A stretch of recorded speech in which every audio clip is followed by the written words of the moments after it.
Թուրքիայում այս տարի ուրեմն որոշել են իրենց պետական մակարդակով, նաև իրենց տուր բոլոր օպերատորներին, այդպես հրահանգ է իջեցվել, որ ակտիվացնեն նաև զբոսաշրջությունը արևելյան հատվածում։ Իսկ արևելյան հատվածը դա նաև արևմտյան Հայաստանի տարածքներն է։ Եվ տեսեք ինչն է հետաքրքիր, որ այդ համատեքստում, երբ որ ցուցակը ինձ հետաքրքիր է, ես նայում եմ ինչ վայրեր են ընդգրկում,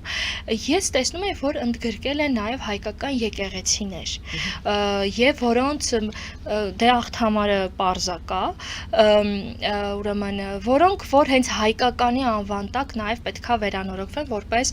զբոսաշրջության ուրեմն վայր։ Էլ չասեմ նույն Անիի մասին ինչքան են խոսում, բայց Անին իրենք յուրացրել են այսպես։ Չէ, տեսեք, sense թե այս խոսքը յուրացման մասին, այսինքն իրենք այդ բոլորը ներկայացնում են որպես իրենց մշակույթի ինչ որ բան։ Հա, բայց որ այնտեղ նյութական ամբողջ այսպես ապացույցը մեր ժողովրդի մասին է խոսում